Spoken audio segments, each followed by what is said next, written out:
Bienvenue dans ce nouveau numéro de PAF consacré à la culture. La culture qui, vous le savez, est peut-être une des grandes victimes de la crise sanitaire, l'alternance de fermeture, de réouverture partielle, de refermeture des lieux culturels et donne évidemment une situation difficile, parfois désespérante pour les acteurs de la culture. D'ailleurs, la culture pourra-t-elle se relever d'une telle crise? Et de quelle nature est cette crise? C'est une crise financière, naturellement, mais c'est peut-être aussi une crise culturelle. Est-ce que les Français reprendront le chemin des théâtres, des musées, des cinémas après la crise? Ce sont des questions que nous allons poser à nos invités. Stéphanie Tesson, bonjour.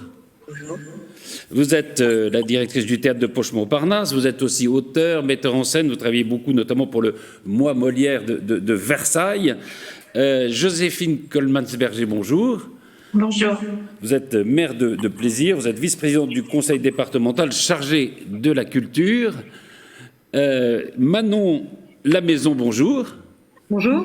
Vous êtes artiste lyrique, toute jeune artiste lyrique. On aurait dû vous voir en janvier prochain sur la scène de l'Opéra de Versailles dans les Noces de Figaro. Malheureusement, le spectacle n'aura pas lieu. Et puis Lionel Massetta, bonjour. Vous êtes le directeur du théâtre de Saint-Quentin, de la scène nationale du théâtre de Saint-Quentin. Et dans quelques instants, nous serons rejoints par Aurore Berger, qui est députée de la 10e circonscription des Yvelines, membre de la commission des affaires culturelles et de l'éducation de l'Assemblée nationale et qui est très intéressé évidemment par tout le domaine culturel. Je vais commencer par vous, Stéphanie Tesson. Évidemment, vous espériez la réouverture du théâtre pour le début décembre.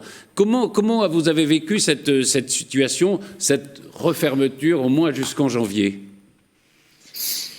Comme un deuxième coup de massue après l'histoire du couvre-feu, qui avait été déjà une sorte d'arrêt un peu brutal après la grande élan des soirs de renouveau des vacances.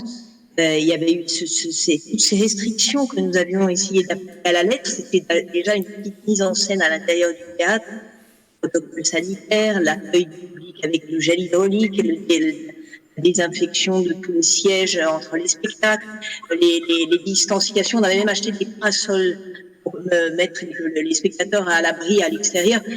Tout le monde avait vraiment joué le jeu avec beaucoup de conviction. Et puis le couvre-feu arrive, 10 jours comme ça où on s'adapte, on réduit les programmations, et puis on s'arrête, puis on nous pousse de repartir pour Noël. C'était un beau cadeau.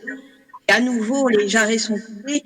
C'est vrai que ces courts-circuits à répétition entament beaucoup le moral, entament beaucoup la foi, n'entament pas le désir, mais créent une sorte de sidération pour tout le monde, spectateurs et artistes, bien sûr. Lionel Massetta, on s'était vu, nous, en octobre, vous étiez assez optimiste sur la tenue de la saison au théâtre de Saint-Quentin notamment, mais dans les théâtres d'une façon générale, et puis pour les troupes, pour tous ceux qui travaillent. Là aussi, vous-même, comment vous vivez cette situation où on va vous dire il faut reporter les spectacles, et peut-être jusqu'à début janvier, peut-être plus tard encore? Peut-être jusqu'au 20 janvier, effectivement. Je ne sais pas si j'étais optimiste, je pense que j'étais prudent, mais optimiste, mais oui, optimiste aussi parce je pense qu'il faut avoir une capacité à se projeter aussi. Moi, je pense qu'il y a plusieurs niveaux, plusieurs endroits d'inquiétude. Si on parle uniquement du théâtre de Saint-Quentin, je pense que les premières décisions de fermeture ont été compliquées à vivre, mais on les a finalement acceptées. Lors des réouvertures au public ou encore dans le travail quotidien des équipes ou des artistes en répétition, on a été extrêmement strict dans l'application des normes sanitaires. Aujourd'hui, c'est un deuxième temps. On va dire que cette prolongation de la fermeture provoque, dans un premier temps, ça a été de l'abattement qui a très très vite été remplacé par de la frustration, et la frustration elle-même par de la colère. Depuis 10 mois maintenant, on a une équipe du théâtre qui avance dans le brouillard, comme tous les théâtres de France d'ailleurs. La semaine prochaine, on devait accueillir le spectacle de la compagnie XY. C'est un spectacle à haut risque physique, c'est un spectacle de cirque qui avait repris les répétitions il y a 10 jours, qui est à nouveau stoppé net. Quant aux spectateurs, parce qu'on pense aussi beaucoup à eux, ils témoignent d'une incroyable patience, compréhension, peut-être même à certains moments d'une certaine compassion à notre endroit. Mais voilà, c'est le cas du théâtre de Saint-Quentin, parmi beaucoup d'autres. Après, il est difficile de comprendre les motivations de cette non-réouverture, alors qu'il est admis et accepté et dit par ailleurs que les fêtes de Noël entraîneront une augmentation des cas de contamination. Alors il y a aussi un sentiment d'infantilisation du secteur des arts et de la culture qui a pourtant très tôt, très vite compris, accepté les règles sanitaires strictes, les a mis strictement en application. Et voilà, on fait partie des secteurs qui se sont adaptés en un temps record à la situation. Joséphine Cormelin-Berger, en tant que responsable politique, évidemment, mais aussi femme de culture, vous comprenez évidemment ces réactions, parfois d'incompréhension, parfois peut-être de colère aussi. Moi, je les comprends complètement et je trouve qu'elles sont parfaitement justifiées.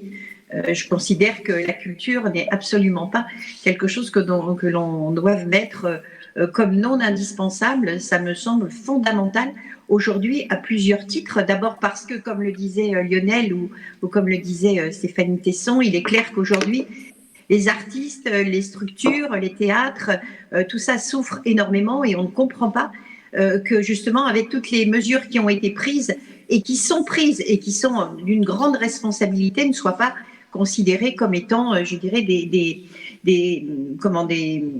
prises de conscience de la part des artistes pour faire tout ce qu'il y a à faire pour mettre le public et les artistes en sécurité. Mais ce que je voudrais rajouter aussi, c'est que non seulement tous les partenaires, tous les acteurs culturels du département, mais de la France tout entière, moi je connais surtout le côté départemental, il est clair qu'il y a une vraie souffrance et une incompréhension totale. Et puis il y a aussi un impact sur tout ce qui est action culturelle auprès aussi des élèves, auprès des collèges, auprès des lycées, puisque les artistes aussi interviennent à ce niveau-là. Et aujourd'hui, c'est un vrai décalage qui nous pose problème. Et moi, je suis dans une incompréhension totale de la part du gouvernement, d'avoir encore pris cette décision, qui est une décision de report et une décision que je ne comprends pas.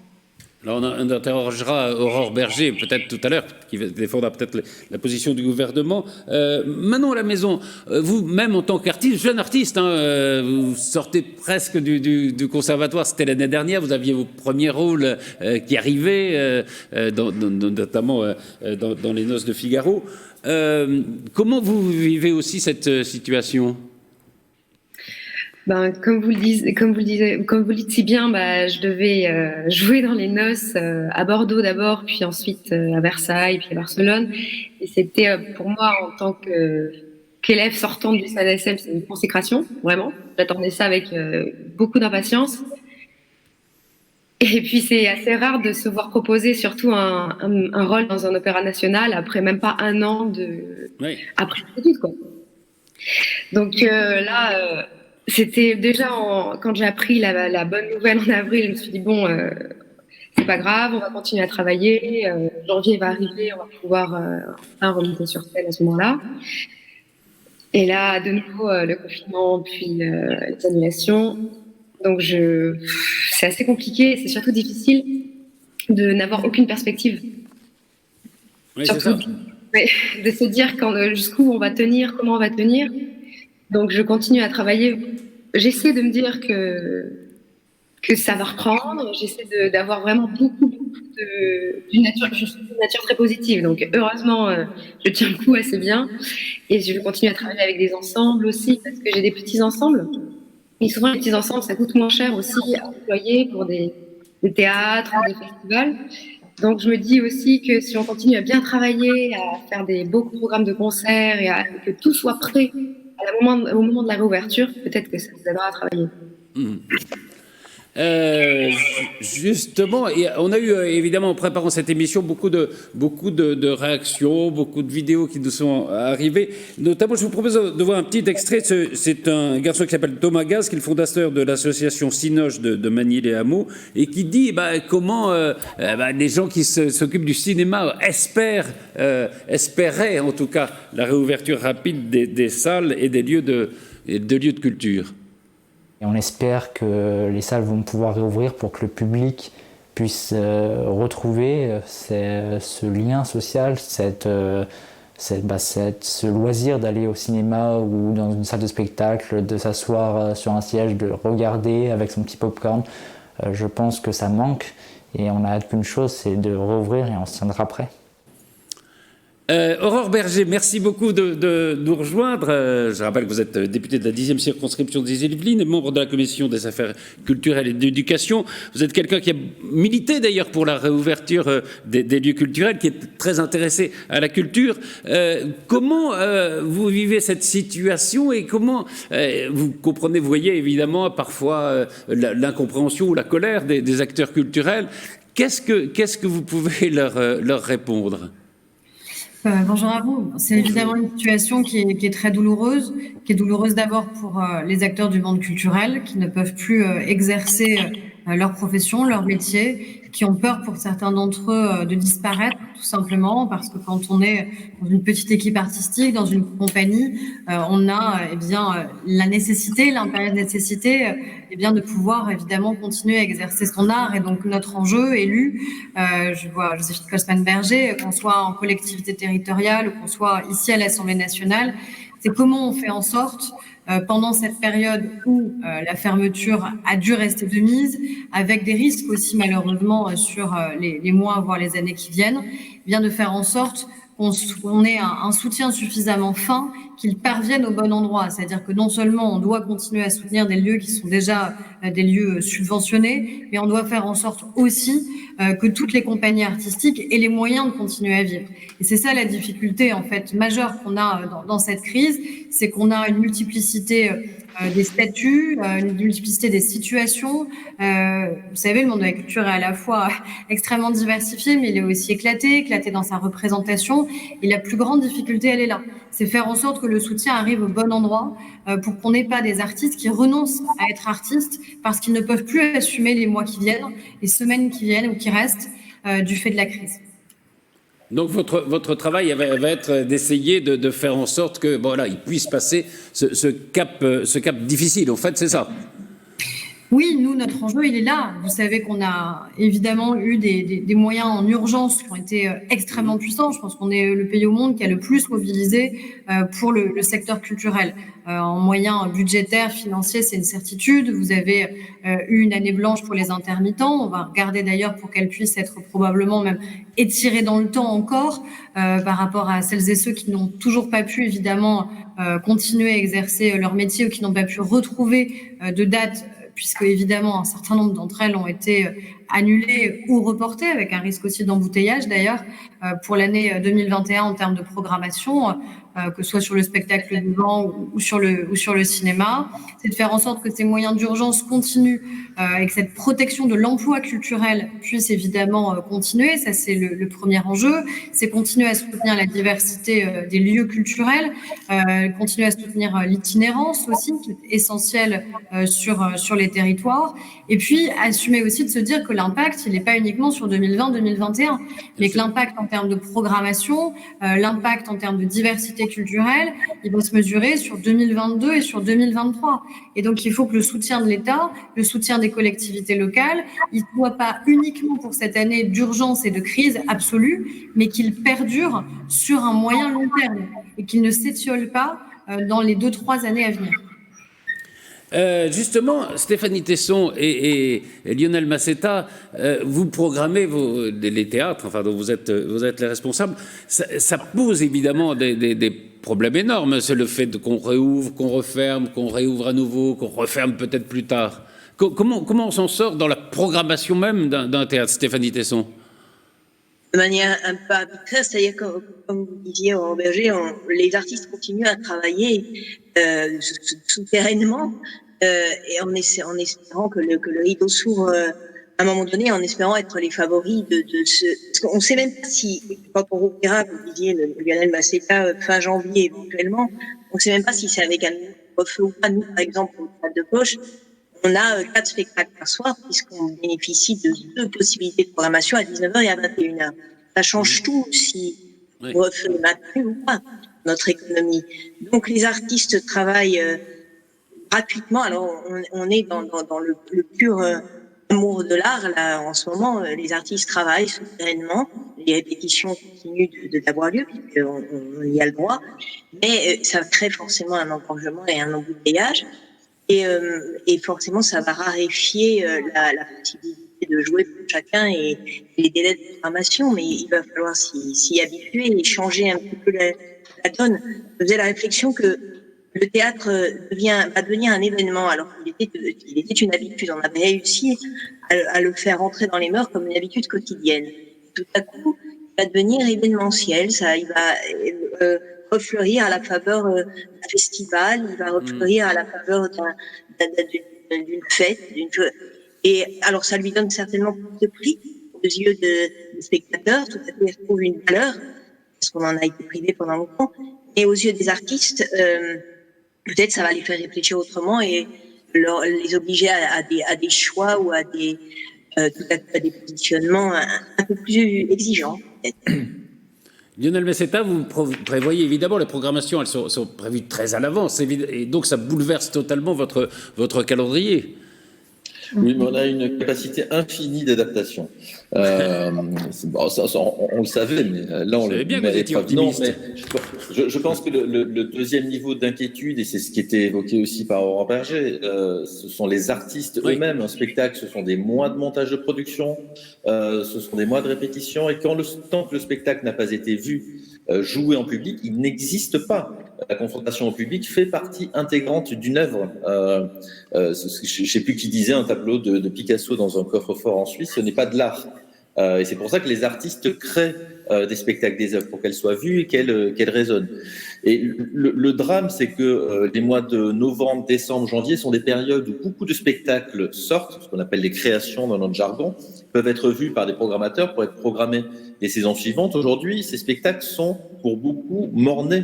Il en est d'ailleurs de même pour un bon nombre de films qui ne vont pas trouver d'écran lorsqu'on va pouvoir reprendre une activité normale. Donc, on se focalise sur le spectacle vivant, mais il n'y a pas que ça, c'est tous les secteurs qui sont impactés. Bref, on est entré dans une sorte de cycle très complexe pour les artistes. Là encore, effectivement, ça ira jusqu'à 2022, 2023, peut-être 2024. Et les conséquences se feront sentir pendant toutes ces années-là. Alors, même si nous avons la grande chance d'être dans un pays, ça, c'est important de le rappeler, qui a créé un filet de sécurité pour les artistes, les compensations financières, pour importantes qu'elles soient, ne peuvent résumer un engagement politique vis-à-vis de la place de la culture et de l'art. Et là, on arrivera à un troisième niveau d'inquiétude, mais peut-être qu'on ne va pas ouvrir le sujet tout de suite. Ben si, on va l'aborder tout à l'heure. C'est le niveau de la culture, l'inquiétude, c'est de savoir quelle est la nature au fond de cette crise. Est-ce que ça n'est pas une crise culturelle? Mais Aurore Berger, alors je ne veux pas du tout vous mettre en porte-à-faux avec la majorité, tout ça, mais est-ce que intimement, vous auriez préféré une autre solution? Vous auriez préféré une réouverture plus rapide, ou vous comprenez, après tout, il y a quand même un impératif sanitaire très important, et on peut aussi comprendre la position du gouvernement de ne pas ouvrir trop de lieux en même temps. Vous savez, je crois que tout le monde aurait aimé pouvoir rouvrir l'ensemble des lieux culturels et le plus tôt possible, voire même qu'il n'ait pas besoin de fermer du tout.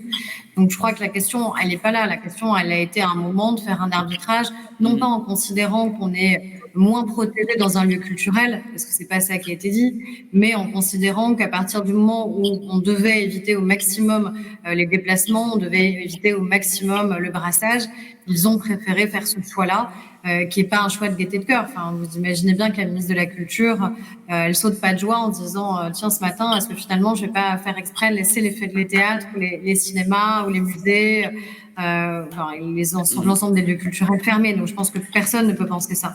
Après, ce qui est certain, en effet, ce qui vient d'être dit, c'est-à-dire que notre enjeu, il est évidemment pas uniquement un enjeu de maintien budgétaire. Oui, il va falloir le faire. Il va falloir le faire de manière extrêmement importante et solide et sur la durée. Mais c'est avant tout la capacité, évidemment, des artistes à retrouver leur public. Et c'est ça l'enjeu qu'on va avoir. En effet, que le théâtre ne devienne pas juste un enjeu événementiel, mais qu'il reprenne dans les habitudes et dans l'intimité de nos vies. Or, évidemment, on en a été privé pendant de longs mois.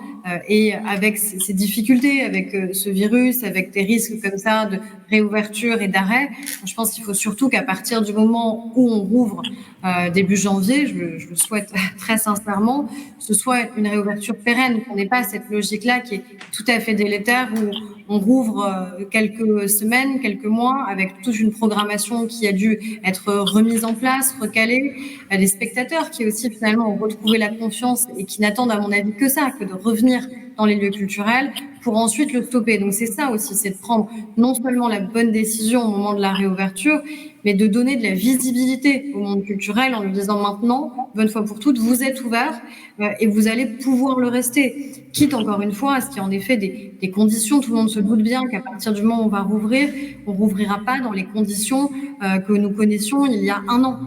Et tous les lieux se sont adaptés, les musées, les salles de concert, le cinéma, les théâtres, que ce soit privés, publics, tout le monde s'est adapté, ils savent faire.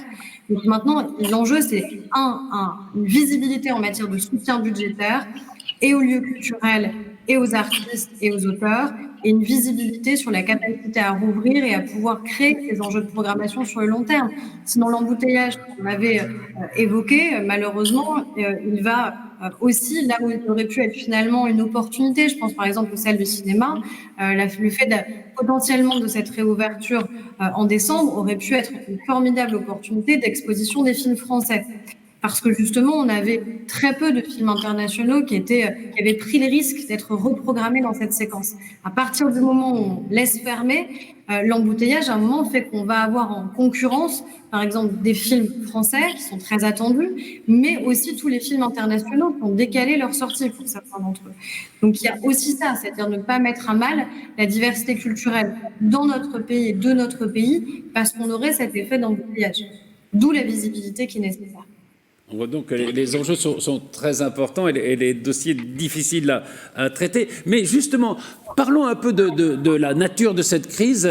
Joséphine Kommelsberger, par exemple, on voit un garçon comme Mathieu Kassovitz, qui est metteur en scène de cinéma, qui est acteur, qui dit au fond, la réouverture des salles, c'est pas très important parce que finalement, les salles de cinéma, dans quelques temps, on n'ira plus, on va rester chez soi pour aller au cinéma.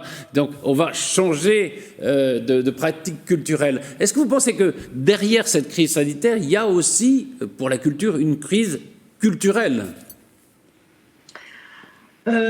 Si vous parlez de moyens, peut-être qu'effectivement, cette crise a permis de démontrer que on peut aussi communiquer au niveau de la culture d'une autre façon. On évoquait il y a quelques jours justement le fait de toute cette dynamique qu'il y a eu autour des réseaux, et c'est là qu'on a pu voir la puissance culturelle et la puissance imaginative et artistique de nos acteurs et de nos artistes dans tous les domaines, justement, par le biais des réseaux. Alors, est-ce que c'est là-dessus qu'il faut compter ? Non, bien évidemment, le spectacle vivant est quelque chose de fondamental et c'est peut-être un petit moyen supplémentaire qui a permis en tout cas de créer le lien et de maintenir le lien avec la population. Ce que je voudrais dire, c'est que oui, les périodes de crise créent très souvent des nouveautés. C'est une période un peu d'innovation qui est un plus. Mais en tout cas, il y a quelque chose qui est important à dire, c'est que moi, je croise énormément de personnes dans la rue qui très souvent ne me parlaient pas forcément de culture, ne me parlaient pas forcément de spectacle et qui aujourd'hui me disent combien ils réattendent tout cela, même si ce n'étaient pas forcément des personnes qui y allaient. Mais par le biais, je dirais, de ces innovations, entre guillemets, si vous le permettez l'expression, de voir les artistes d'une autre façon, par un autre lien, par un autre biais, a donné aussi cet élan d'avoir envie de retourner voir les artistes, de retourner dans les salles, de retourner dans les musées, de retourner dans les salles d'exposition, parce que comme vous le disiez tout à l'heure, il n'y a pas uniquement, je dirais, les artistes qui sont sur plateau, qui souffrent actuellement, ce sont aussi des artistes qui travaillent chez eux. Ce qui est important aussi de dire, c'est que la population a pu, enfin je veux dire, les habitants ont pu constater que les artistes travaillaient pendant cette période. Il faut le dire. C'est super important. Moi, je sais que dans des théâtres aujourd'hui qui sont fermés, peut-être que je ne devrais pas le dire, mais il y a des artistes qui travaillent à l'intérieur de ces lieux, qui arrivent à se réunir en petits groupes pour faire des lectures, pour travailler. Les peintres travaillent, les artistes, sculpteurs travaillent. Donc l'innovation, certes, a peut-être accompagné toute cette période, mais il y a aussi un élan très très fort de la part de la population. Je n'attends que ça, de voir cette réouverture pour pouvoir voir que la population revient encore plus en nombre auprès de nos artistes qui en ont tellement, tellement, tellement besoin. Stéphanie Tesson, quand vous avez réouvert le théâtre de Poche-Montparnasse, votre père, Philippe Tesson, a parlé d'un acte de résistance. Donc, si on se dit, s'il y a de résistance, c'est qu'il y a peut-être des collabos, mais résistance aussi vis-à-vis de quoi? Résistance face au risque de mort dont il parlait, résistance face à, oui, c'est ça, une certaine acceptation totale de se renfermer chez soi. C'est ça, une résistance par rapport à cette résignation qui a été le lot d'ailleurs de tous les citoyens français. On a accepté les choses. La colère, en fait, elle n'est arrivée que très récemment parce que tout le monde est très discipliné. On comprend tellement l'enjeu de ces mesures qui ont été prises par le gouvernement, ce qu'on appelle le confinement, ce qui est pour le théâtre l'équivalent du confinement, c'est la fermeture des rideaux. On en comprend les raisons. La colère vient à un moment donné où tout à coup la culture a disparu de la bouche gouvernant, parce que finalement Emmanuel Macron n'est même pas venu, alors que c'est le président s'est lui-même présenté comme le défenseur de l'éducation et qui est venu dire à la tribune, on est désolé, on ne pourra pas, je ne sais pas si c'était à Père Noël à l'envers, quand il nous faisait le non-cadeau de la réouverture, de sa bouche, entendre le mot de théâtre, même de manière négative, pourrait certainement penser de plaie. Alors, la colère vient de là, du fait que cette Attendez, Stéphanie, pardon, je vous interromps, mais la liaison est assez mauvaise. Peut-être que je vais vous demander de vous Je vais mettre un peu plus loin peut-être du micro, comme ça c'est mieux. Oui, c'est un peu mieux là, oui. Alors, peut-être que je m'exalte un peu moins aussi. Je disais que la résistance dont parlait mon père Philippe Tesson au mois de septembre, nous l'avons inscrite dans les faits, puisque, comme je vous ai dit, nous avons donné tous les gages d'une espèce de précaution qui était légitime à cette époque. Il fallait en effet ramener le théâtre au cœur de la vie citoyenne. Là, c'est le lieu de l'emploi. Si on n'ouvre pas aux spectateurs le lieu lui-même dans cette espèce d'acte de traduction du réel à la mesure subjective de chaque artiste, eh bien, nous rompons avec tradition qui sont inscrites dans l'histoire de l'humanité. Donc, la résistance, là, celle-là. Aujourd'hui, la résistance serait plutôt de dire nous y croyons. Et vous m'entendez ou c'est un peu brouillé? Je suis désolé, Stéphanie, mais la liaison, on vous comprend très peu. Essayez peut-être de vous... On va essayer peut-être de vous couper puis de revenir, parce que là on ne comprend pas très bien. Excusez-moi. Hein. Évidemment, il y a derrière tout ça, il y a eu le mot d'essentiel qui a été prononcé, les activités essentielles, celles qui ne le sont pas. Est-ce que c'est un mot que vous reprenez à votre compte? Après tout, dire à des gens qui jouent au théâtre, qui jouent au cinéma, qui vont dans les musées, des artistes, qu'il ne faut pas un métier essentiel, c'est peut-être un mot assez maladroit. Oui, d'ailleurs, le porte-parole du gouvernement lui-même l'a reconnu en disant qu'en effet, on ne pouvait pas avoir deux catégories, à la fois ceux qui sont des biens essentiels ou des acteurs essentiels du monde économique et ceux qui ne le seraient pas. C'est une erreur, à mon avis, à plusieurs titres pour le monde de la culture. Déjà parce qu'on oublie que le monde de la culture, c'est aussi une industrie. On parle d'industrie culturelle. C'est pourvoyeur d'emploi, c'est pourvoyeur de croissance, c'est pourvoyeur d'attractivité, que ce soit dans nos territoires ou à l'international. Donc, ne serait-ce que d'un point de vue économique et industriel, le poids du monde culturel, il est essentiel dans notre pays en termes d'emploi et d'attractivité. Et puis, évidemment, essentiel à nos vies. On a bien vu, notamment pendant le premier confinement, qui était le confinement le plus strict que nous ayons eu, à quel point, évidemment, la culture nous a permis de nous maintenir, à quel point, évidemment, il y a une appétence qui a été extrêmement puissante, justement, pour le monde culturel. Et donc, ça a été essentiel à nos vies. Ça l'est en permanence, mais ça l'a été probablement d'autant plus parce que le lien social était affadi, affaibli, parce qu'on ne pouvait pas se retrouver. Et donc, par la culture, quelle qu'elle soit d'ailleurs, et où qu'elle s'exprime, on a eu cette possibilité-là. Après, oui, on a eu des nouvelles formes probablement de liens avec les artistes et les publics qui ont pu se développer, mais rien ne remplacera jamais, de toute façon, la capacité que vous avez à avoir au même moment la même émotion parce que vous êtes dans une salle de cinéma, n'en déplaise à Mathieu Kassovitz. Moi, je soutiens les salles de cinéma. Je ne souhaite pas et je pense qu'on a surtout une chance exceptionnelle dans notre pays d'avoir 2000 salles de cinéma. Si demain, on n'a plus de cinéma de centre-ville, si on n'a plus de cinéma de quartier, si on n'a plus la diversité de nos salles d'art et d'essai, si on n'a plus des scolaires qui peuvent venir au cinéma et qu'on a uniquement des œuvres, et je ne juge pas la qualité des œuvres, mais uniquement des œuvres qui sont projetées sur des grandes plateformes, j'ai très peur pour la diversité culturelle en termes de financement de ces œuvres, donc de diversité de la création culturelle que nous pourrions avoir. Et j'ai aussi très peur pour la diffusion ensuite qui pourrait exister. Et je crois qu'on a besoin de défendre la diversité aussi, encore une fois, des lieux culturels, et ça passe notamment par nos salles de cinéma. Marion Lamaison, alors justement, vous êtes artiste, vous êtes confronté directement à cette crise. Là, comment ça se passe pour vous? Vous continuez à travailler, vous continuez à faire des répétitions, évidemment, vous êtes seule. Quand on est chanteuse lyrique, c'est compliqué de répéter ou de travailler seule. Tout à fait, oui. Du coup, je travaille chez moi dans ma petite salle de travail avec des boules qui est d'ailleurs parce que le chant lyrique c'est difficile pour les oreilles des fois.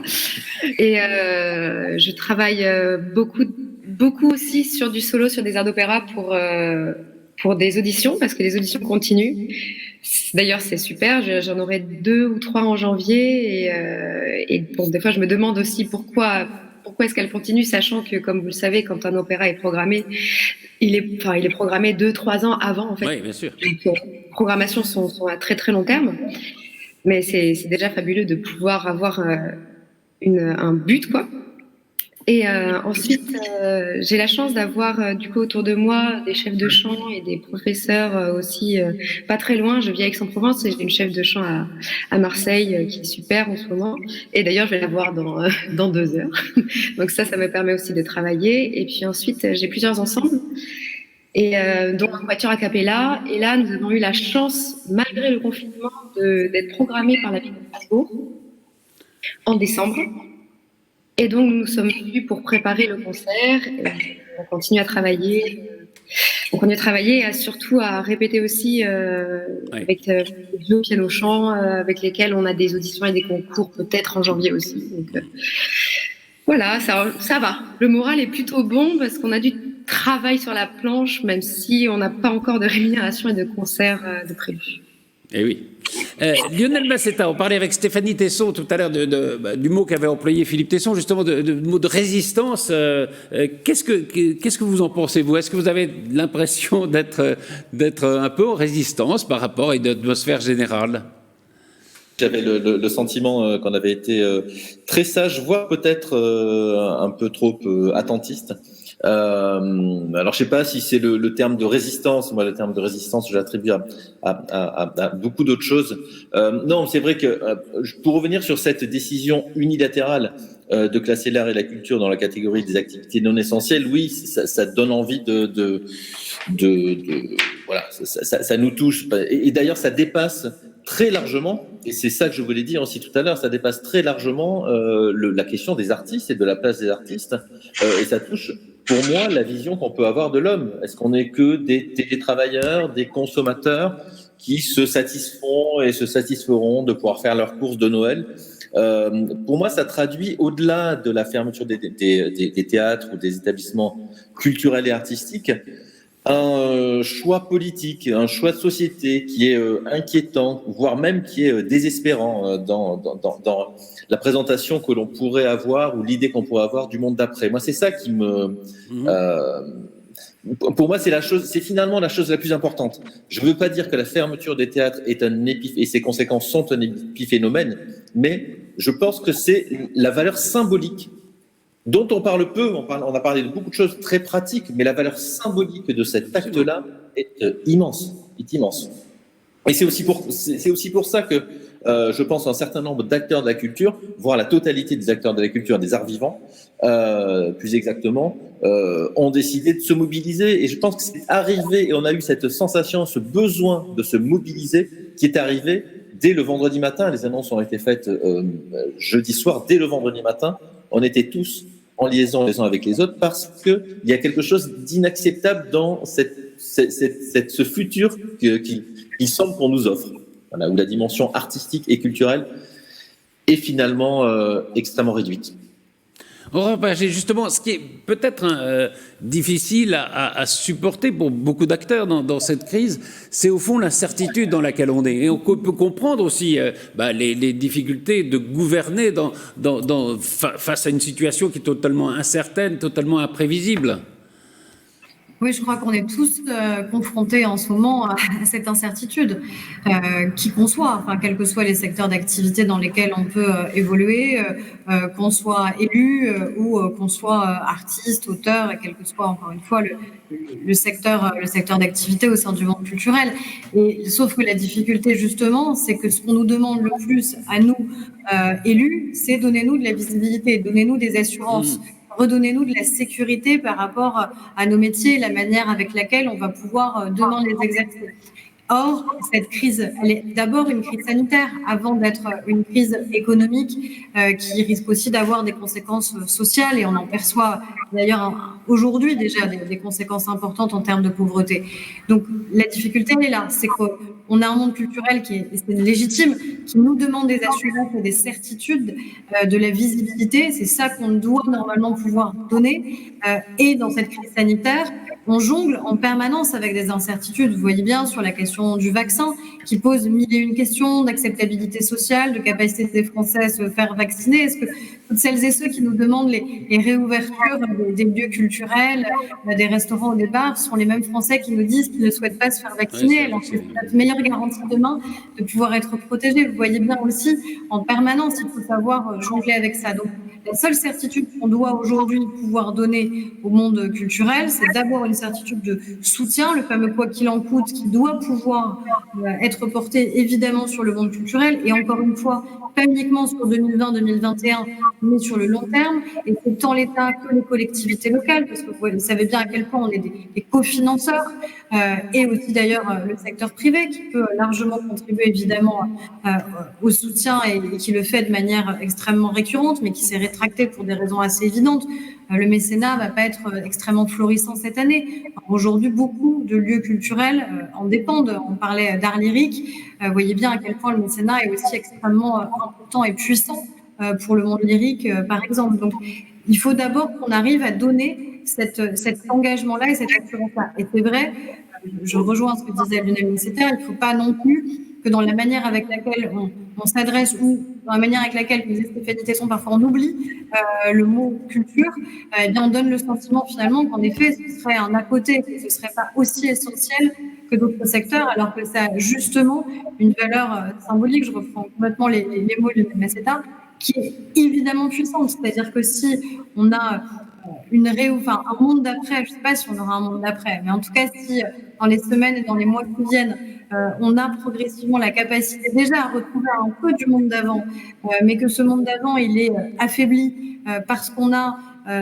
ce qui faisait l'identité de notre pays, ce qui faisait sa singularité, ce qui faisait sa diversité, qui s'est affaibli, affadi, parce que sur les territoires, on n'aura plus les festivals, parce que sur les territoires, on a des compagnies artistiques qui ne pourront plus continuer à exister, parce qu'on aura des artistes, des auteurs, des artistes plasticiens qui auront dû renoncer à leur métier tout simplement et à leur art faute de pouvoir l'exercer ou faute de pouvoir en vivre, alors à quoi bon aura servi toute cette mobilisation ces dernières semaines et ces derniers mois?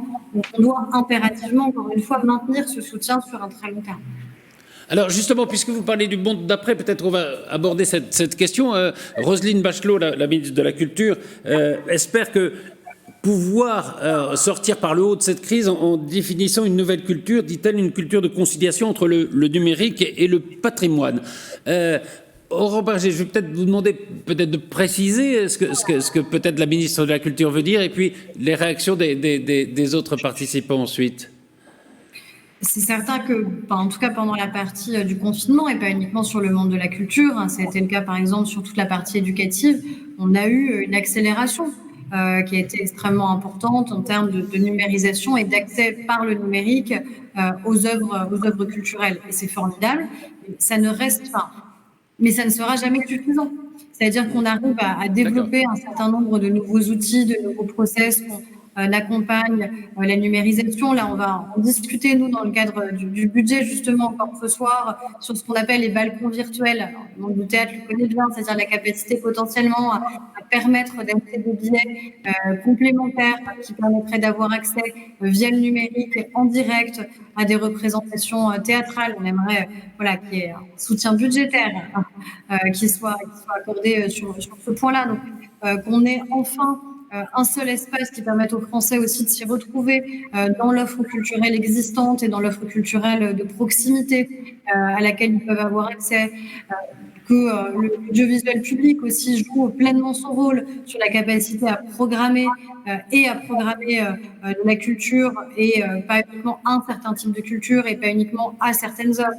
Tout ça, évidemment, il faut que ça s'accélère. Mais encore une fois, ça ne remplacera pas et ça ne doit pas remplacer surtout la capacité que vous avez à être au même moment, au même endroit, dans une salle de théâtre, de spectacle, sur un opéra, à être confronté à des œuvres dans un musée. Il y a plein d'outils qui sont intéressants. Les microfolies, c'est évidemment intéressant pour permettre à des personnes qui sont plus éloignées, même territorialement, d'accès à la culture, d'accès au musée, de pouvoir d'un coup, par le truchement d'outils numériques, d'y avoir accès et découvrir la diversité exceptionnelle qu'on a dans le musée.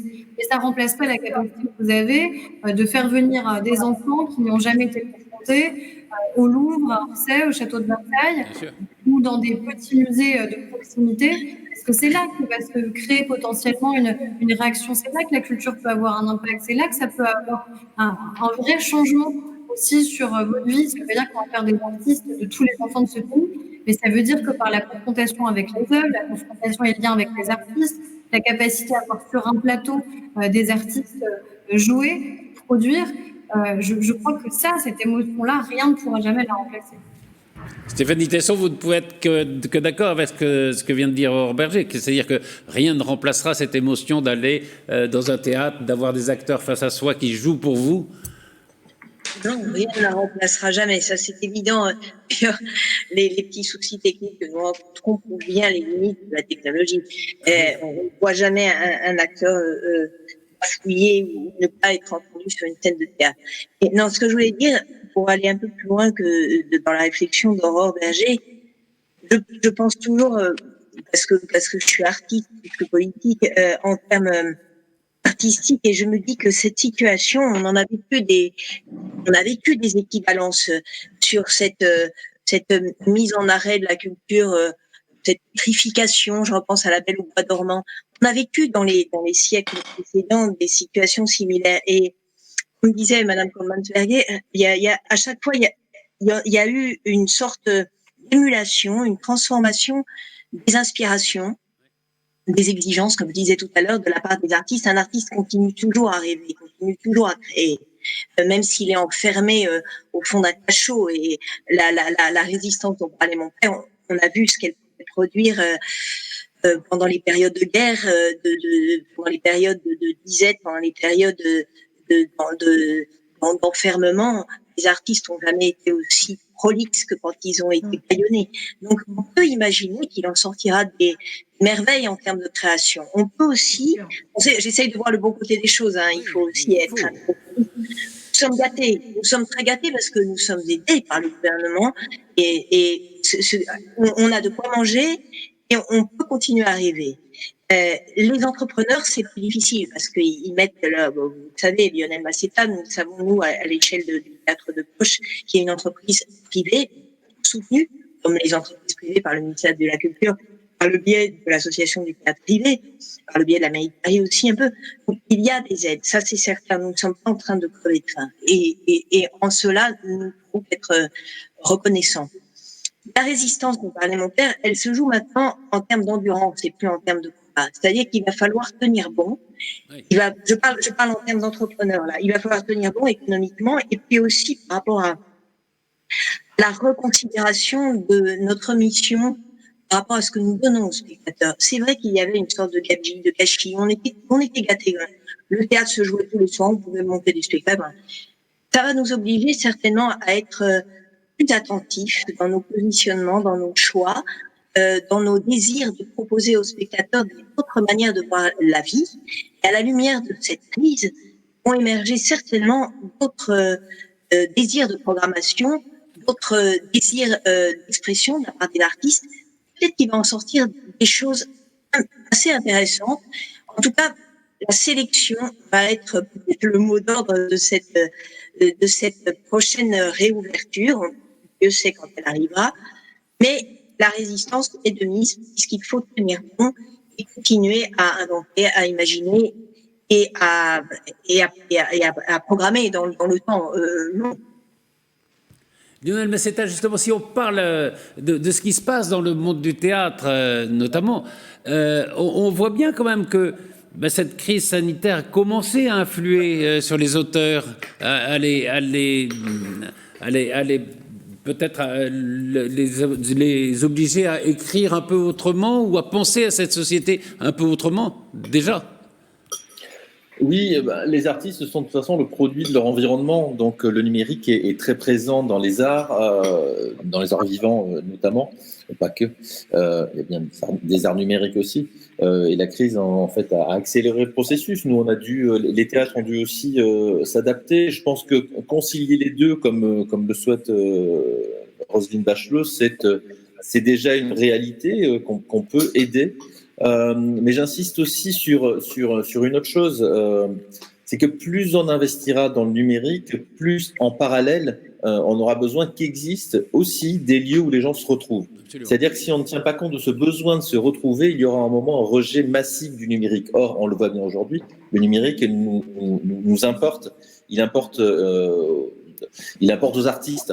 C'est pourquoi il est important que dans le plan du ministère, il soit aussi question de rendre les lieux de spectacle ou les musées accueillants pour tous et pas seulement pour les habitués des théâtres, qu'on puisse en faire des lieux dans lesquels on a envie de se retrouver au-delà même de la fonction spectacle et de la fonction œuvre.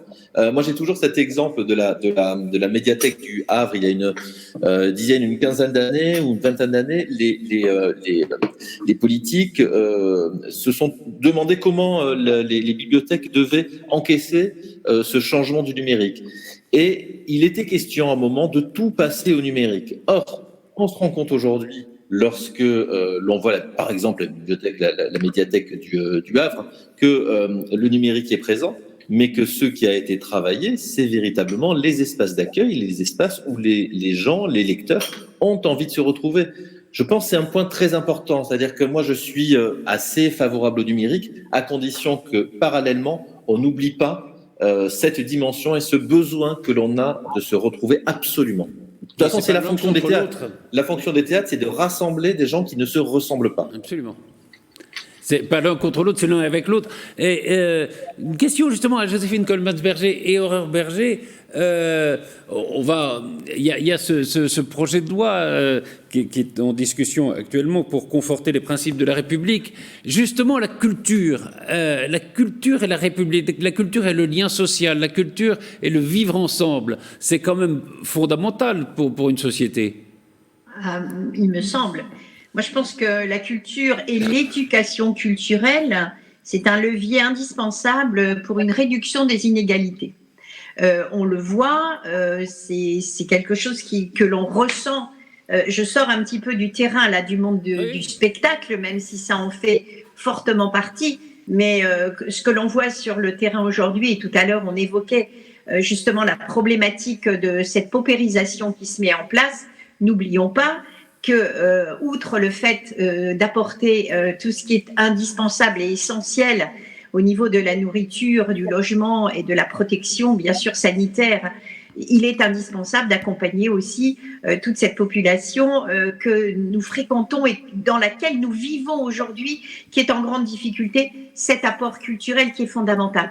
On le reconnaît, on le voit, nous on s'aperçoit au sein de certains quartiers de la nécessité de cette culture et du changement radical de certains comportements. Permettez-moi juste de dire combien certaines actions mises en place, non seulement par le Théâtre de Saint-Quentin, mais par d'autres partenaires que nous avons sur notre département, apportent aujourd'hui un véritable changement de fond de toutes ces personnes. L'exemple, par exemple, de Demos, qui est un exemple fort de musiciens professionnels qui apportent cette culture auprès d'enfants dits en difficulté, change complètement leur façon d'être, de vivre, tant au niveau de leur famille qu'au niveau de leur scolarité.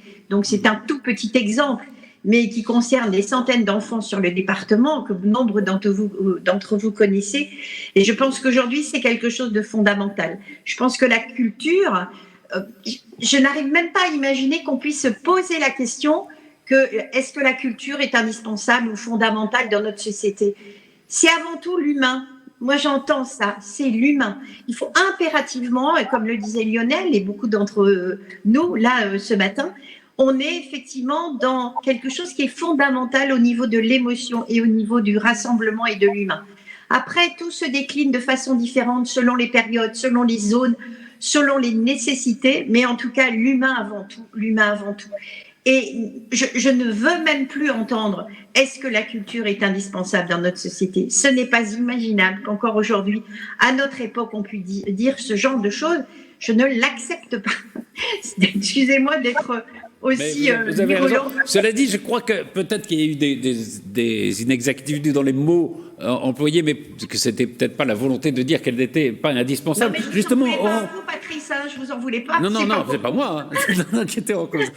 Justement, Aurore Berger, là, on est dans un moment politique où on va s'interroger sur nos propres valeurs, sur les valeurs qu'on veut transmettre, sur les valeurs auxquelles on a envie que toute la société adhère.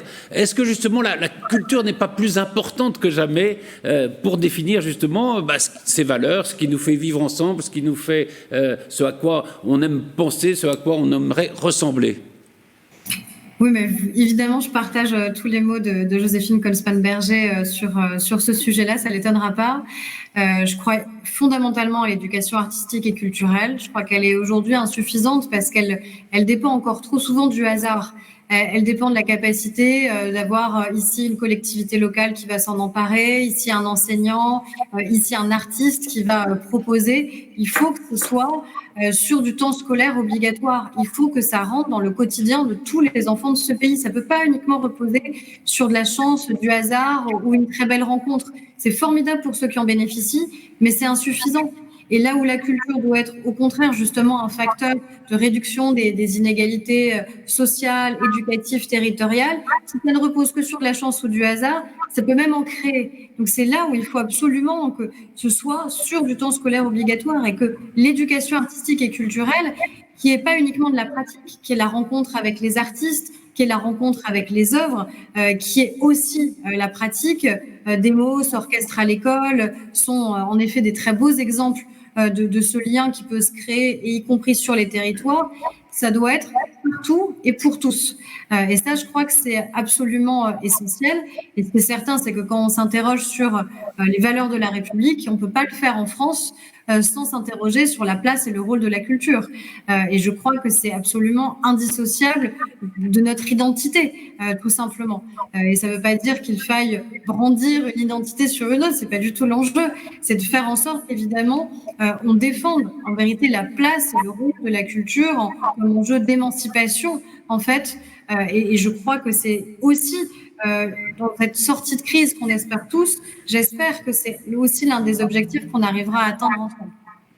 Merci beaucoup, Aurore Berger, merci à tous. Alors j'espère que voilà, c'est un moment difficile et naturellement que vit la culture, que vit le monde culturel, mais peut-être que derrière tout ça, il y a un peu de lueur, un peu d'espoir. J'espère qu'on vous aura fait donner l'espérance qu'il faut. Merci beaucoup Aurore Berger, merci beaucoup Stéphanie Tesson, merci beaucoup Joséphine Coleman-Berger et Manon Lamaison et bien sûr Lionel Massetta. Et à très vite pour un nouveau numéro de PAF.